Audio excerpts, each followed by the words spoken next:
क्या है? 1:45 हो रहा है, लेकिन इतना इतना क्यों रहे हो? ओए मेरी छुट्टी सेक्शन हो गई, मैं घर जा रहा हूँ। ओए मनरंगा जी, चंगा जी, राम राम। अरे आदित्य और रंजित बाजी, ओए मेरी छुट्टी सेक्शन हो गई, मैं घर जा रहा हूँ। तुम्हारे बापू को कुछ कहना है? यहाँ जंग सूरी होने वाली है और उसको छुट्टी की पड़ी है। कह देना छुट्टी उठी बेचते रहे। ओ चंदाराम जी, सत श्री अकाल।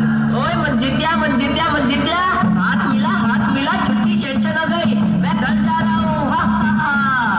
चल छुट्टी मिल गई तो जाना पर यहाँ जंग शुरू होने वाली है और इसको छुट्टी की पड़ी है। ओए शावा शावा, ओ बल्ले बल्ले, वो लटका के बैठने वालों बैठो, मैं चला घर। मथुरा दास जी, आप खुश हैं कि आप घर जा रहे हैं, मगर खुशी का यह बेहुदा नाच जो आप अपने भाइयों के साथ कर रहे हैं अच्छा नहीं लगता। आपकी छुट्टी मंजूर हुई है क्योंकि आपके घर में आपकी माँ बीमार है। दुनिया में किसे प्रॉब्लम नहीं, जिंदगी का दूसरा नाम ही प्रॉब्लम है। बता, अपने भाइयों में से कोई ऐसा भी है जिसकी बूढ़ी माँ आंखों से देख नहीं सकती और उसका इकलौता बेटा रेगिस्तान की धूल खा रहा है? कोई ऐसा भी है जिसकी माँ की अस्थियां इंतजार कर रही है कि उसका बेटा जंग जीत कर आएगा और उसकी अस्थियों को गंगा में प्रवाहित कर देगा? कोई ऐसा भी है जिसका बूढ़ा बाप अपनी जिंदगी की आखिरी घड़ियां गिन रहा है और हर दिन अपनी मौत को यह कहकर टाल देता है कि मेरी चीता को आग देने वाला बॉर्डर पर खड़ा है? अगर इन सब ने अपनी प्रॉब्लम का बहाना देकर छुट्टी ले ली तो ये जंग कैसे जीती जाएगी? बताओ मथुरा दास, बताओ ये जंग कैसे जीती जाएगी? मथुरा दास, इससे पहले मैं तुम्हें गद्दार करार देकर गोली मार दूं, चले जाओ मेरे घरों के सामने से, चले जाओ। Vikram Singh ji, yes sir. हम सब यहाँ फौज में किसी न किसी मकसद से आए हैं, लेकिन हमें कुछ होता है तो हमारे घर वालों को देखने के लिए कोई न कोई है। पर तेरी तो माँ भी अकेली है, अगर तुझे कुछ होता है तो क्या तूने कुछ सोचा है? तेरी माँ का क्या होगा? फिर तो यहाँ फौज में सभी सैनिकों को सूचित किया जाता है कि जंग कभी भी शुरू हो सकती है। सभी सैनिक तैयार रहे। आई रिपीट, सभी सैनिक तैयार रहे। जवानों, यस सर। इस इलाके की सबसे ऊंची चोटी पर मैं अपने तिरंगे को लहराते हुए देखना चाहता हूँ। यस सर, हम अपनी जान की बाजी लगा देंगे, आपका सपना पूरा करेंगे, आप तिरंगा अवश्य लहराएंगे। मथुरा प्रसाद, तुम यहाँ? तुम तो घर जाने वाले थे। सर, आपने मेरी आंखें खोल दी। एक सैनिक के लिए देश से बढ़कर कोई दूसरी जिम्मेदारी नहीं होती। यह जंग जीतने के बाद ही मैं अपने घर जाऊंगा सर। मथुरा प्रसाद, सुबह का भूला यदि शाम को घर लौट आए तो उसे भूला नहीं कहते। Yes sir. हिंदुस्तान जिंदाबाद, हिंदुस्तान जिंदाबाद।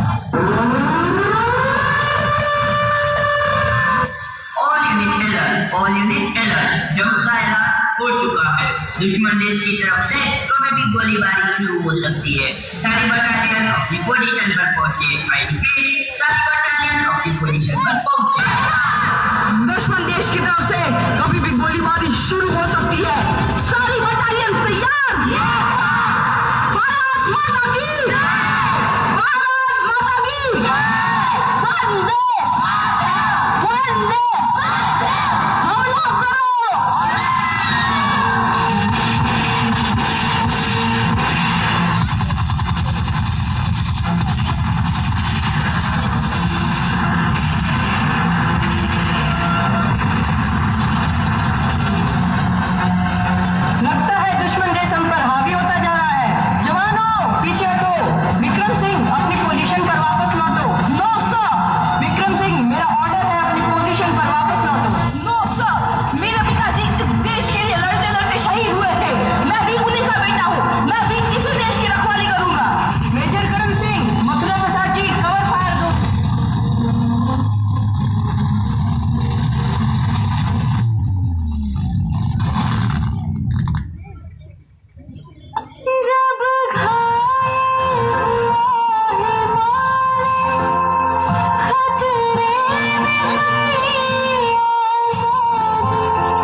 कुर्बान हो गया। एक ऐसा बेटा जो करोड़ों हिंदुस्तानियों को चैन की नींद सुलाने के लिए खुद रात रात भर जागा। एक ऐसा बेटा जिसने न जाने कितने दिन ठीक से खाना भी नहीं खाया होगा, फिर भी अपनी आखिरी सांस तक लड़ता रहा। एक ऐसा बेटा जिसने मेरी और इस धरती माँ का, अपनी दोनों माँओं का सिर गर्व से ऊंचा किया। तो क्या हुआ जो मेरा एक बेटा कुर्बान हो गया। वह जाते जाते अपनी माँ को कितने सारे बेटे दे गया। वो हर एक सिपाही जो देश के लिए लड़ रहा है, वह मेरा ही बेटा है। और मुझे अपने हिंदुस्तान के